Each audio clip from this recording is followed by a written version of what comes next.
You're listening to BA1 Radio. Okay, my name is Laura Ann. Oh my God, and Sarah's is Sarah Ann, and we're both with E's. How cool. What does the name Sarah mean? Tree. Talking royal family. Princess. Oh God. Thank you very much. Do you know what though? Princess She is totally a princess. Do you know what Laura means? Oh, I had to bite my tongue and not swear then. Hello, it's the Sarah and Laura show, the We Get It girls from the cancer community. We Get It, based here in Bath. Clearly, it's lockdown and we are coming to you whilst we're live in each other's laptops. We are Zooming to record podcast number 3. How are you, Laura? Oh, I'm ecstatic to be in my lounge, speaking to my screen for about the 20th time, saying, "Can you hear me? Can you hear me?" And So trying to adjust the screen. Apologies. Welcome. That happens as well, the Zoom talkover thing. So, I'm Sarah. I'm Laura. And together we run a cancer community here in Bath called We Get It. What's We Get It, Laura? We Get It is a cancer charity, actually, which has been kind of in lockdown. We made it into a charity, which is absolutely amazing. It's taken us 2 years to get here, so we're absolutely just overwhelmed and chuffed to bits. We're a cancer charity now for any age, any gender, any cancer. And whether you're in remission, you've just been diagnosed, or you're living with cancer, we're here, we understand, we get it.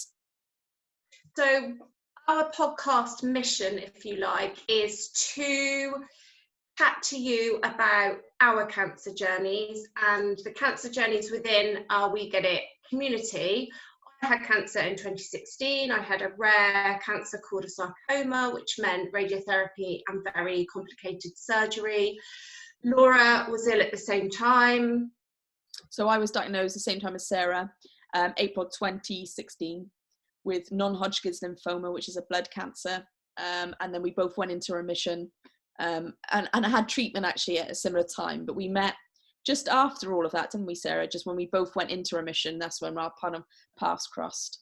And so those conversations around our cancer experiences, whilst we've had very different cancer experiences, I think emotionally there's a lot of synergy with what happened to us and how we've processed finding help, and therefore, you know, We Get It was born out of that commonality. No, definitely. And I think something that Sarah and I will always say is that actually it's not just about the cancer, it's about the whole person, but actually something we also discuss is exercise and how much that was so vital to like living well, because, you know, you sometimes you have to live with cancer and live without cancer, but actually it's about living and making the most out of life as well.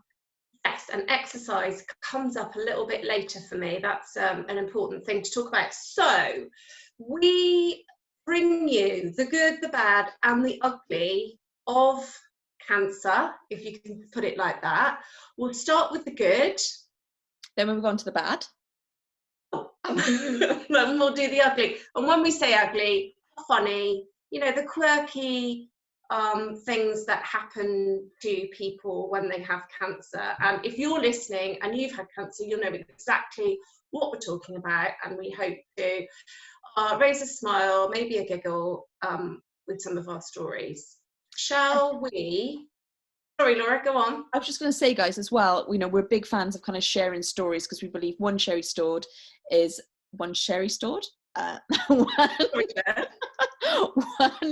shared even, that helps one person Drink loads.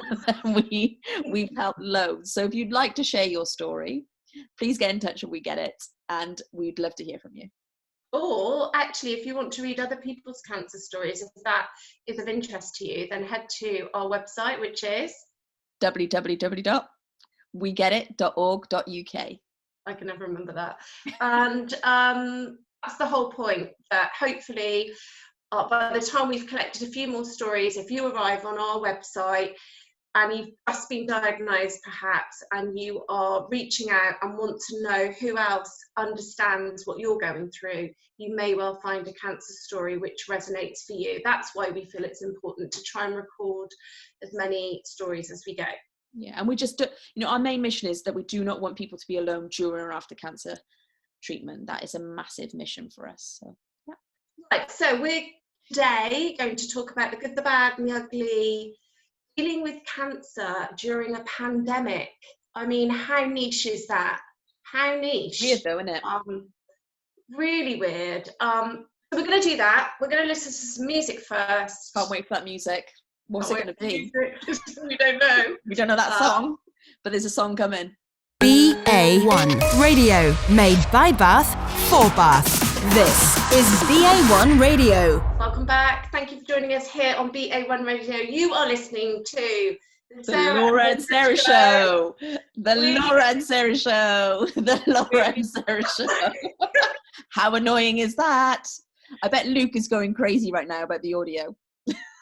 Probably. We're the We Get It Cancer Girls, here to lighten the load by sharing our stories. So hopefully you feel less alone in your cancer journey, and it might be that you're just interested in listening to other people's news. Yeah. Okay. What? Why, thank you, Miss Baker. But you know what the interesting thing is that everyone has different cancers, but we all connect somewhere along that line, don't we, with someone or something related to cancer. I think that's the cool thing. Not the cool thing, but that's what was good to discuss sometimes. Yeah, and I think that's what makes us different from other charities, in that we don't offer any advice, really. We just offer ears and a cup of coffee, glass of wine, a place to kind of offload say how it is for you without any judgment, or or actually maybe you don't want to talk about cancer. Gosh. Yeah, and we don't, I think that's a really good point, I should say.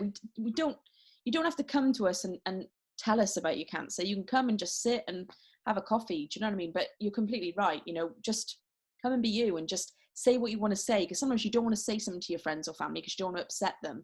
But with us, we've heard it all. You can share everything, anything and everything, and we'll listen, and we'll probably laugh, and we'll probably agree and have our own story.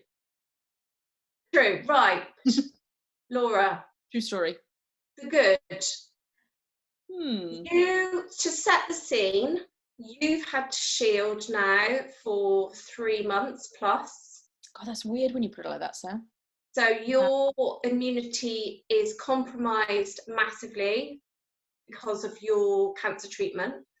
I am not affected in any way as a result of, or my immunity is not affected in any way as a result of my cancer treatment. So actually we're having very different experiences of the pandemic. Yeah.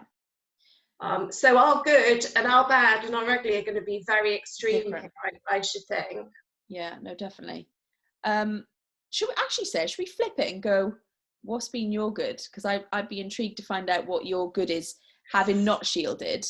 Okay, so I would like to just tag on to that, and I don't need any medals, but part of what we've done in We Get It during the pandemic is we have put together some really wonderful bags with some goodies in, which we've hand delivered to some of our shielded community, and we've reached out and said, are you okay? We are here.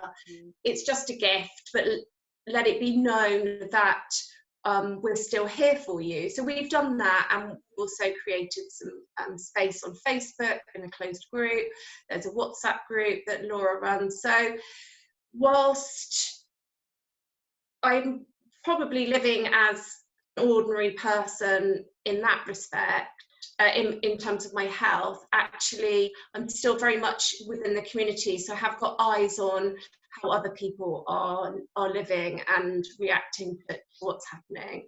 So I think for me, the good, well, I've kind of liked slowing down and nesting with my family a little bit. So I've got teenage daughters. Homeschool is an abominable hell on earth. But I've kind of liked us all regrouping, and after that initial everybody like what we're doing here and what's happening, I've liked nesting and that slow pace with them and having to find ways to get along. I've enjoyed that. Do you think that when you come out of lockdown, you'll continue that kind of slower pace, or what you've enjoyed in lockdown, the good bits? Do you think you'll continue that after lockdown? Yeah, I think some of it. I mean, not with the girls because they're teenagers. They'll be like, like greyhounds out of traps, won't they? My eldest has lost her GCSEs, and that means she's lost her prom, and they had a whole summer of going to festivals. They had this big dream, and it's all gone, and she's dealing with that. They just want to be with their mates.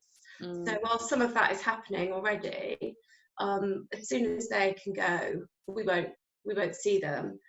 But I think also what I think it must be so I'm trying to second guess you now actually a little bit, but in a way I think reassurance that a lockdown has given people who are vulnerable, and everybody's been treated the same, so we've all had to stay home, and I think that must be quite reassuring in a way, mustn't it? You're going to have to tell me, because when you went through radiotherapy for your cancer, did you have to shield after that? Oh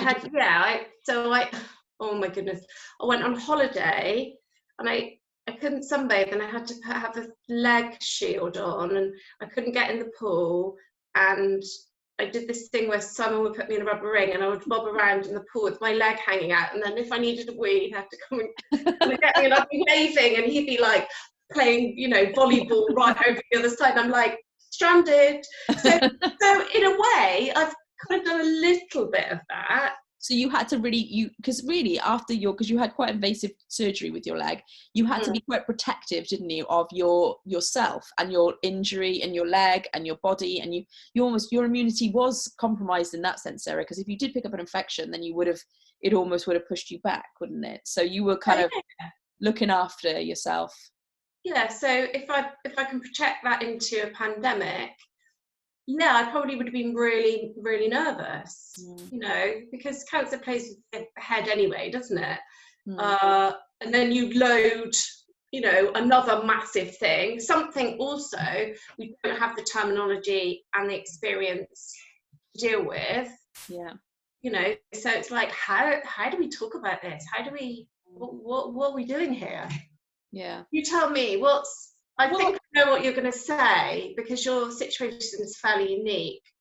But in a way, this pandemic's kind of like done you some massive favours, isn't it? Well, I was going to say, I'm not sure whether, again, everyone deals with this in so many different ways. So obviously for me, I'm a blood cancer, so it compromised my whole immunity.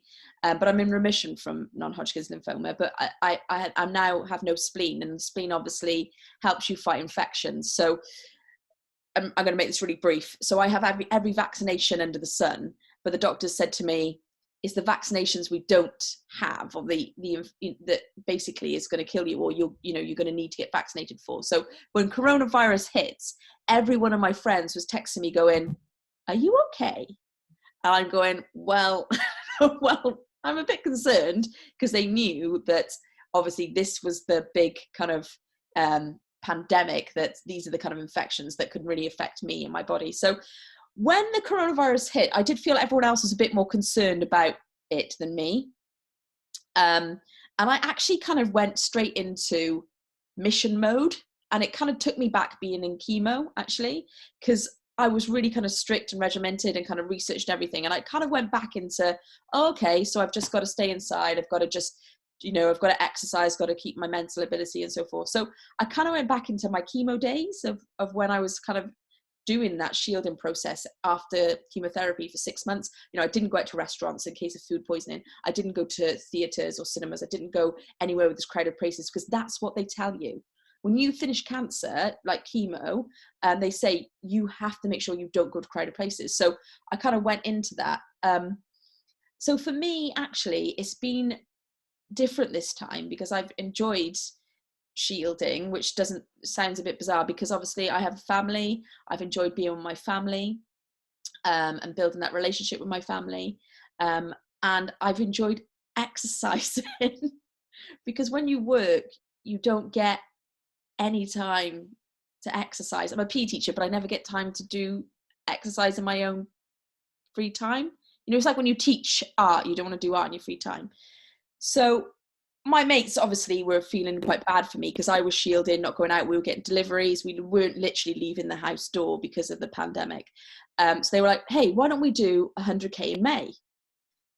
So I was like, oh my God, I haven't really done like runs since I was about 12, you know, or the bleep test when you went to uni, you know, every month. So I was like, okay. So they were like, why don't we do it for a charity? So I was like, well, we could do it before we get it. And they were like, yeah, let's do 100K in May before we get it. So we luckily, my partner bought a running machine that is in our conservatory at the start of lockdown.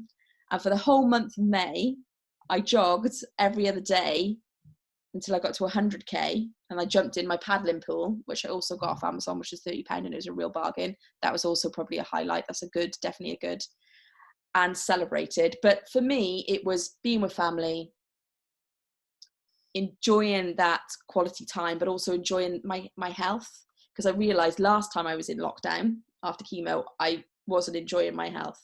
But this time I really valued actually my mental and my physical health.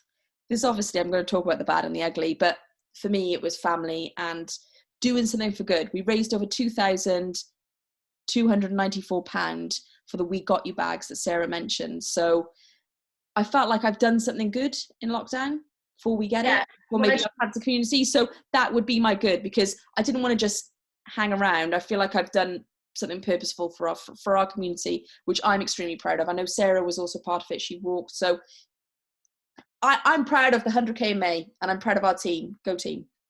Yes, I did it slightly differently, because whilst I can run, it's way too much load on my leg, which has had surgery, to run 100K. So I actually walked 100 miles, which made me feel really active. And it's one of the things that's played with my head most from cancer fallout is Laura's a PE teacher. I used to teach swimming, played rugby, did gymnastics, athletics. I was kind of sport Billy, jack of all, not master of none. I love sport. I was raised on sport. My dad's a sportsman.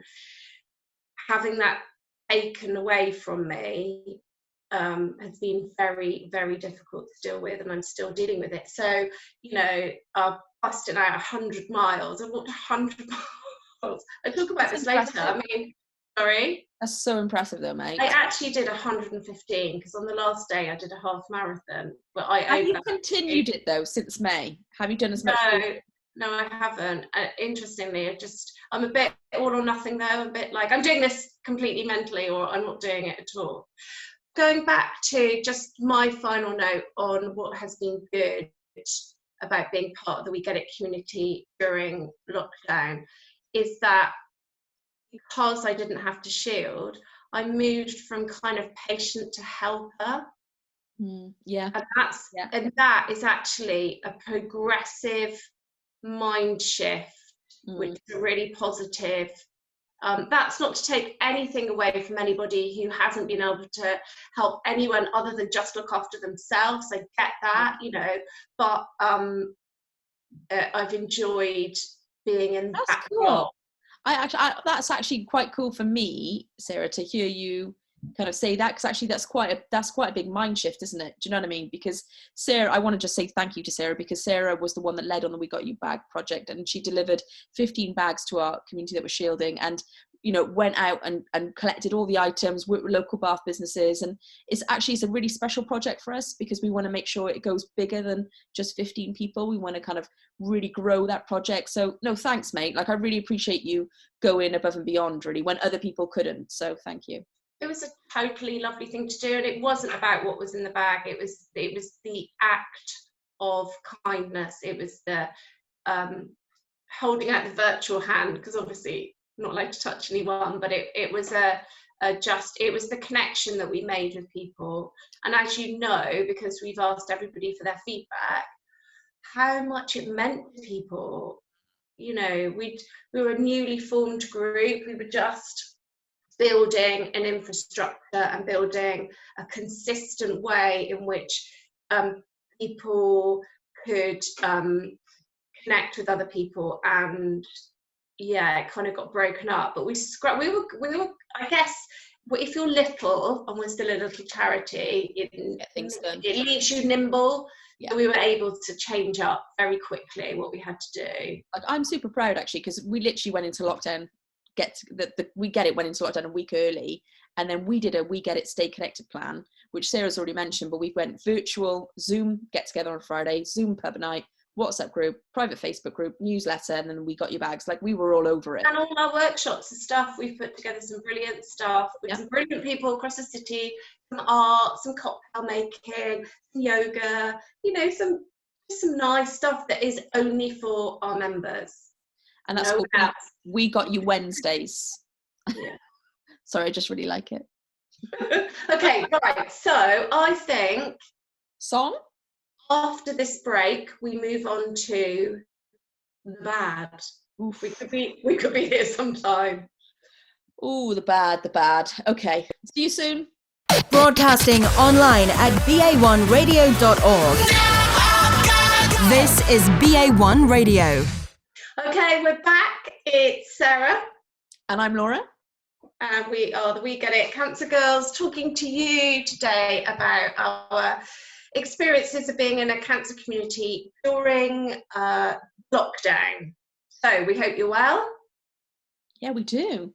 And actually, we're also intrigued to find out what your experiences have been like in lockdown. These are two very different experiences from Sarah and I, but we hope you can relate to it, or maybe you've got a different experience as well. So yeah, share it with us. Yeah, sure. Okay, so we've talked about the good, the bad. Do you want to go, or shall I? Oh, should we rock, paper, scissors? Okay. Paper, scissors. Okay. All right. Rock, paper, scissors. With it. 1, 2, 3, show. Yeah. 1, 2, 3, show. With it. One. No. You went too early with it. And again, ready. 1, 2, 3, show. 1, 2, 3, show. Yes. Okay. You go first. Oh God. Right. Okay. You see how she tried to teach me then? I've got to do it at the same time. Right. Bad. I'm going to be really honest. Actually, I've had some really dark days where I've felt I don't suffer with massive anxiety because I work really hard mentally to try and either exercise. So if I'm feeling really dark or heavy or cloudy or muzzy, or like my t-shirt, you know, if I'm feeling like this is our new We Get It t-shirts, by the way. Oh, she's got Queen. So, but if I'm feeling like that, I will generally just go out for a run or a walk, or I'll just get headspace. Like, I'll literally put my headphones on and go to my partner, I need to go for a walk, and I'll just go for a walk or go for a run. And I use exercise as a tool. But it's been really hard in lockdown to kind of have that space into the field or into the fresh air or into the forest or onto the beach. It's been hard to escape. So I found that really frustrating. And I've had days where my anxiety has probably just crept up like this, to the point where it's really consumed me, and I've cried, I've got angry, I've been frustrated, I've taken it out on my family. I haven't been able to articulate or vocalize why. But it kind of came in peaks and troughs. And then you kind of just get used I felt like I just kind of got used to lockdown. I was like, okay, this happens, and then I kind of just plateaued out, and I feel like I'm kind of but there's still days where I go up and down. I think I got a little bit paranoid sometimes about the shopping, you know, people dropping stuff off, we've got to wear gloves, cleaning stuff, you know. I think you kind of overthink stuff. So I think the bad probably highlighted things I don't like anxiety and maybe depression, maybe overthinking things. So I think, but it's just trying to use those tools, you know, throughout your cancer journey. Is going back to that, what was really useful, like my artwork, actually, believe it or not, I like to draw. So during chemo, I used to draw. I get my drawing out, I meditate, I use the soul spa, she was brilliant, listened to her lot of voices, got on the treadmill, did some yoga, got on my bike, you know, even though it was indoors. I just tried to go back to those tools that I had to help me overcome, because I just felt a bit trapped. I don't know if anyone else felt, I'm just feel trapped. So it's like, so yeah, I think it was just the lack of freedom, actually, Sarah, for me, and escapism. I felt very like suffocated. So yeah. Did you suffer with anxiety before you had cancer?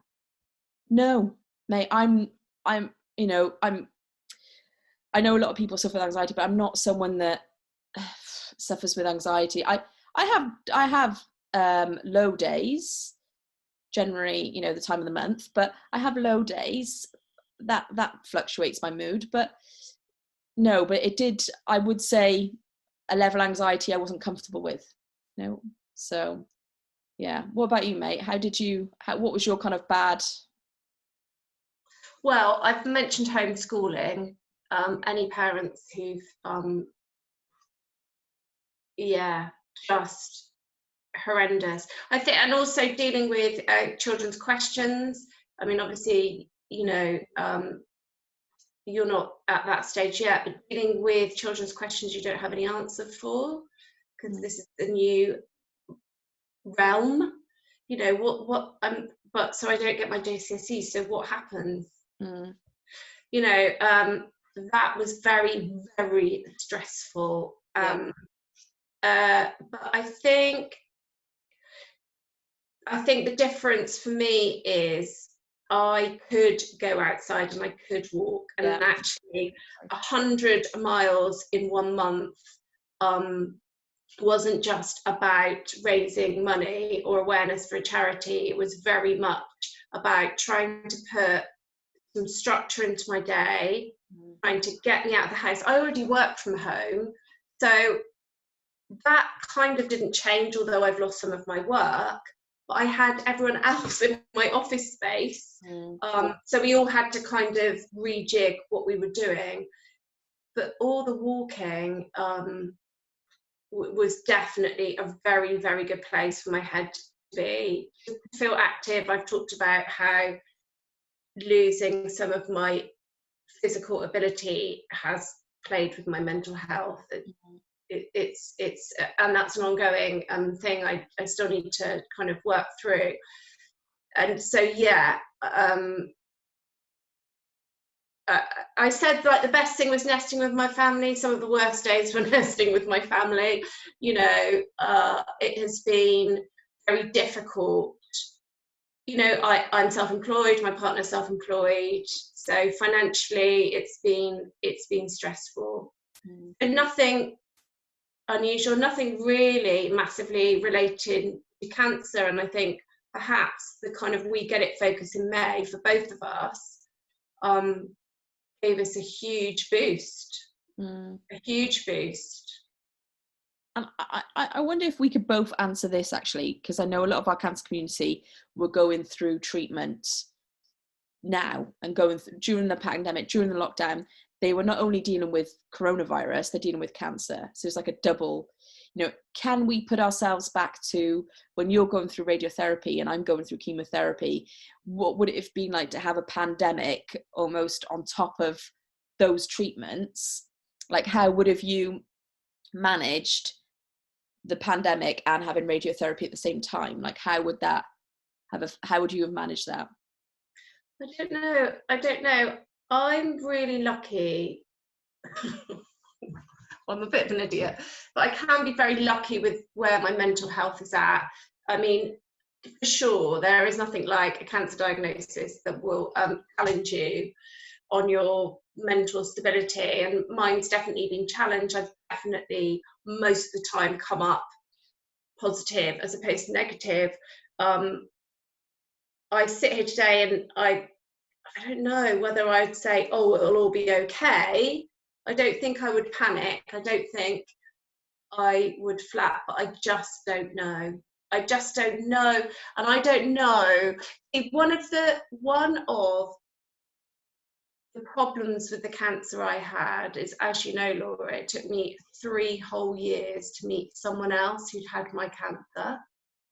So I can't, so actually maybe I'm talking rubbish that you've got a really rare cancer and you bolt on a pandemic, and those are two completely, like, I have no answers for any of the things that are happening right now. Like I wasn't able to answer my daughter's questions. Like, there are no answers here. So I really don't know. Yeah, I think my concern would be going into hospital and having chemo when there's coronavirus victims, when you know there's coronavirus in the hospital, but you've got to go and continue your chemo. And I think it's trying, like you said, really trying to manage that kind of like mental kind of preparation. And I know that obviously the hospital staff and the medical staff have been absolutely amazing in chemo wards during the pandemic to make sure they're all PPE'd up, they've masks, there's gloves, they're making sure it's a really safe environment for the cancer community and the cancer patients going through treatment. So I think it's just, yeah, I think that would have been maybe a concern for me, is because my sister, my partner, came in to every chemo with me, and I think a lot of cancer patients are going into chemo wards on their own. They're not allowed to have anyone, holding their hand or chatting to them or getting them coffee or going to Marks and Spencer's, whatever So I think it's that kind of like loneliness of doing that on your own. I think I probably would have. And that would be a concern as well, as to whether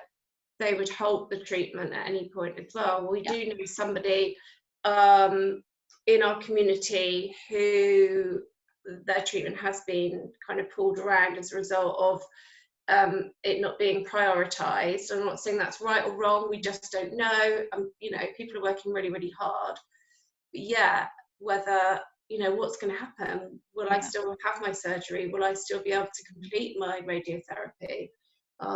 Yeah.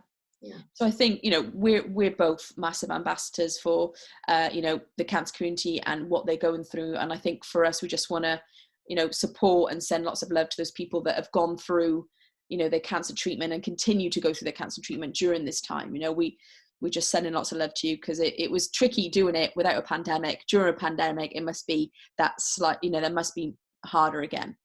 Yeah. And also, I really worry about the lack of referrals on cancer. We know people haven't gone to their GPs. We know people aren't going to hospital. Massive. So that is a bump in the road that is yet to be covered in the cancer world, in that there are people who have maybe wondered, I should probably go to a GP, or probably now's not the time, it's probably nothing. Goodness, I could tell you, like, every single sarcoma I read about is being misdiagnosed about 3 or 4 times, let alone taking ages to get themselves to a clinician. So that's a really big worry for all agencies involved in cancer coming up, isn't it? Yeah, massively. I think they talked about, actually it's going to be a cancer, not pandemic, but that the cancer rates are going to increase. And it's just, if you've got a sign, if you've got a symptom, if something doesn't feel right, go to your GP. You need to go and get it checked out. We can't emphasize that enough. We are both misdiagnosed, and that was not in a pandemic. If you have a sign symptom, you think, oh, I'm tired, I've lost weight, go to your GP. It's so important. Yeah. You don't necessarily need to have lost weight to have cancer. No, I'm talking more. Yeah.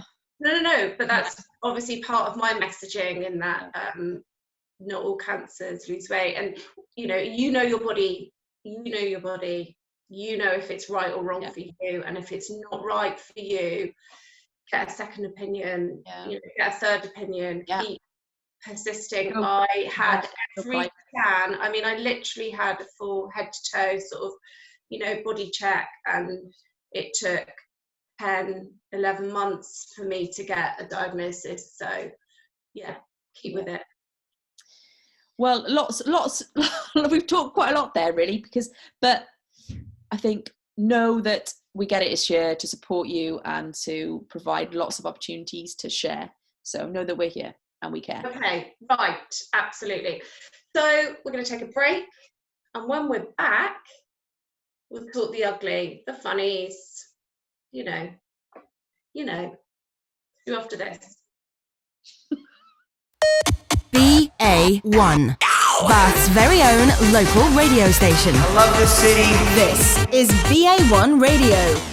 Okay, hello. I'm Laura. She's. It does the. You can't. She's Sarah, and I'm Laura. Whether we get it, Cancer Girls.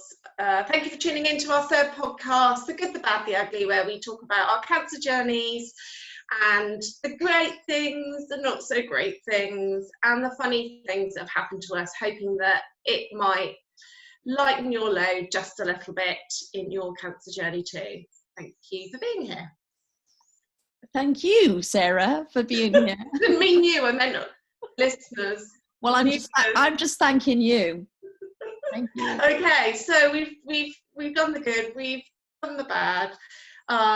We were going to talk about the ugly, which isn't really ugly. We're talking funny, amusing, anecdotal things that have happened to us during the pandemic. I'm not sure if mine are massively not cancer related at all, really. They're kind of okay.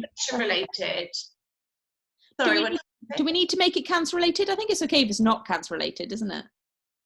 Yeah. Oh, yeah, absolutely. Yeah. So talk us through then, Sarah. What was your funny moments of lockdown, of the pandemic? Well, haircuts have been quite up there. I mean, clearly I've not had one. This is my fringe. If you're listening to this in audio, my fringe is by my mouth. My partner now looks like Joe Wicks. His hair's long and curly. But we did do a brilliant Zoom quiz where we decided to be very exotic and Carol Baskin, trying to say her name without swearing.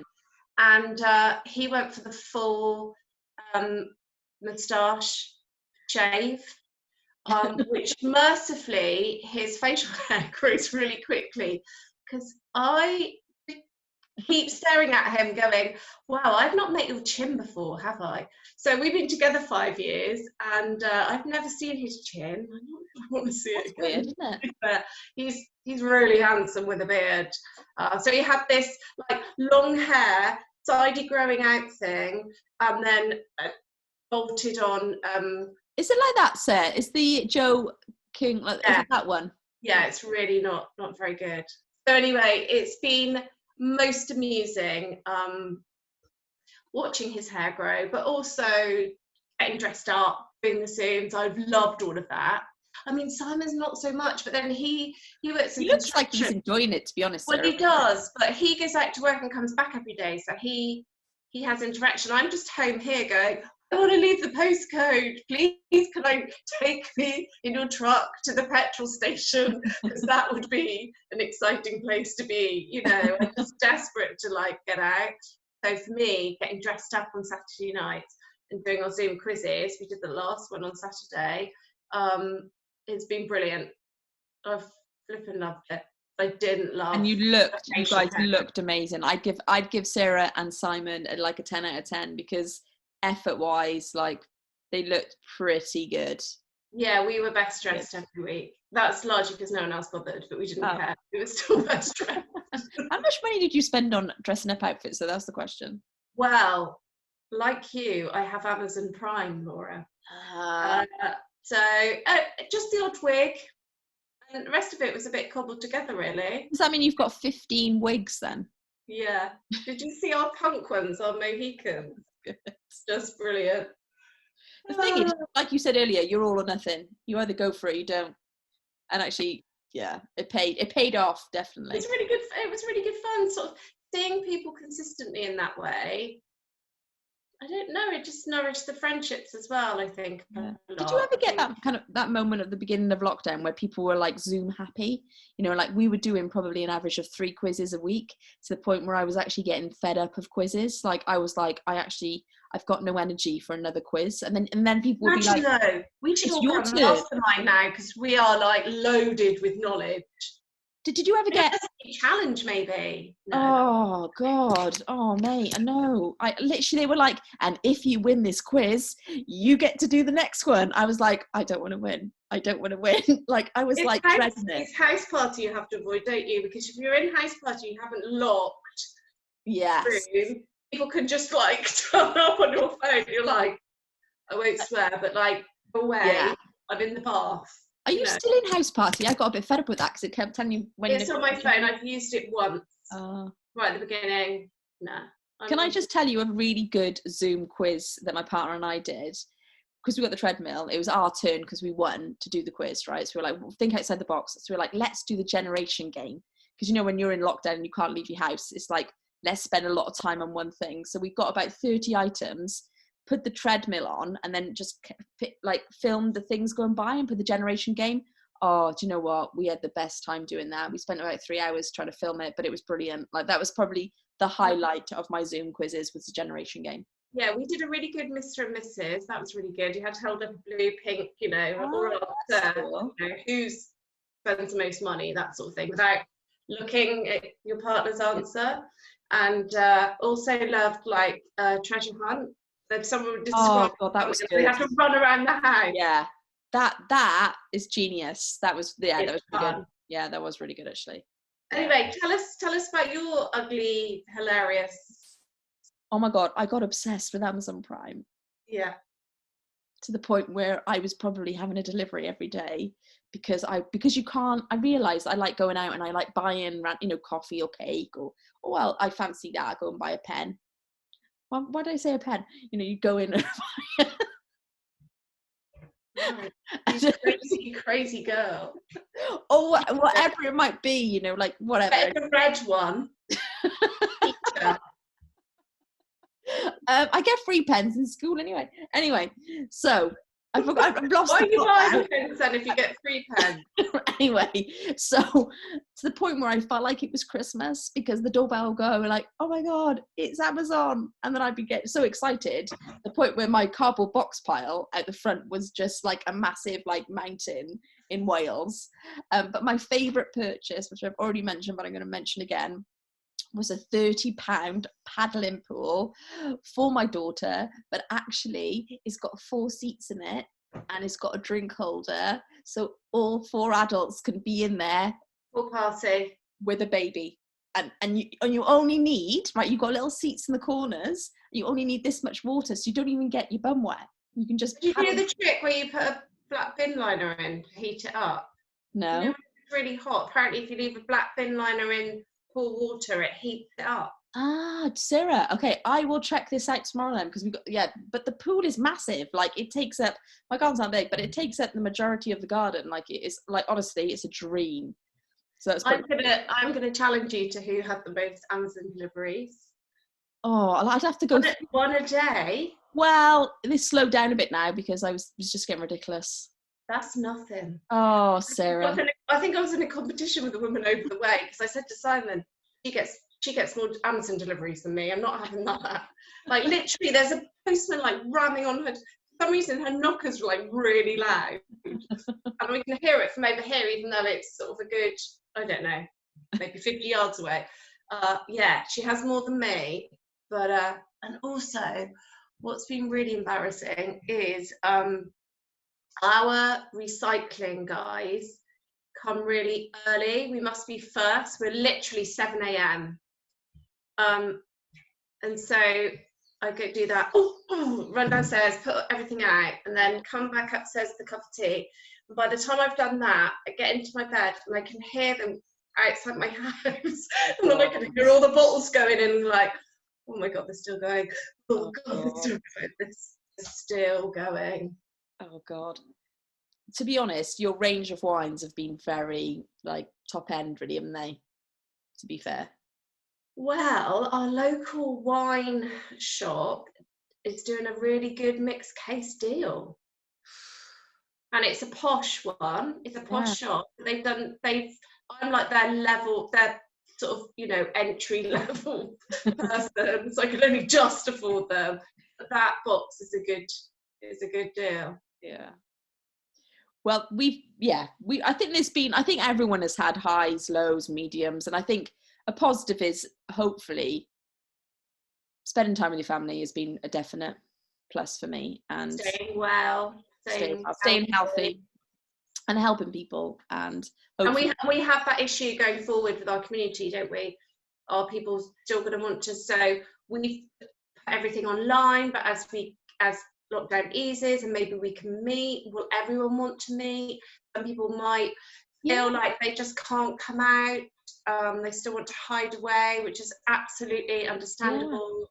I definitely think our virtual get-togethers and pub nights have been a really massive success. And actually, you're right, Sarah. Do we keep this going, actually, as well as having a contact? I know our We Get It community have been super keen on having a We Get It festival or We Get It picnic with a We Get It pub, which is called the 2 meters. So there's lots of that. Can I just point out that a festival is a long way off from a picnic? I know, but yeah. Listen, crazy. Talk about everything. We'll call it a festival. There's lots of chat, but it's been nice to see faces via Zoom. And just keep that contact, which has been, I know it's helped lots of people, which for sure. It's good just to have that constant, isn't it? Yeah, definitely.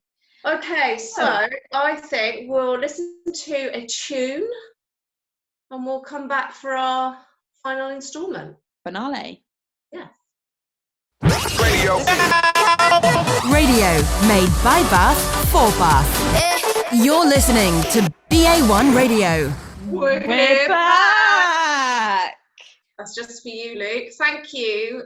Before we forget our manners, to our brilliant producer, Luke Nix, who is probably the most tolerant man on the planet. He has to put up with a lot of my technical inabilities, and he has put this together for us today. We're recording it on Zoom, and then we send it to him, and he hopefully can do something whizzy with it so that we can share it across our platforms as well as BA1 Radio. So thank you so much to both Lukes at BA1 Radio for their support in producing this podcast. And I'm going to say it in Welsh just as an extra special to Luke and Luke. Diolch yn fawr. Thank you. Amazing. Right, okay. Laura wants to do this thing. Are you ready? So I want to try something new, and we're going to see how long we can get it going for. Okay, ready? Do I have to keep doing it? Well, we're going to just go with it and then see where it goes. Okay, ready? We. No, I say we, and then you say get. Ready? I'm sorry, Laura, you go first. Okay. We. Get. It. We. Get. It. We. Get. It. We. Get. It. Oh, I was going to see how fast we go. You said your battery was going. That's one way to use up your battery. Listen, guys, we love you. I love Sarah. Thanks for joining us on podcast number 3 on The Good, the Bad, the Ugly. Find us on www.wegetit.org.uk. Check out our social media, which is We Get It Together on Facebook, Twitter, and Instagram. Sarah's in charge, and it's awesome. Follow us, like, and share. Join us on any of our virtual events. Thank you so much for joining us. We hope you're well. Stay safe. Stay healthy. Stay home. Just stay alert. Whatever you have to do, look after yourselves, and we'll see you again soon. Thanks, guys. BA1 Radio, made by Bath for Bath. This is BA1 Radio.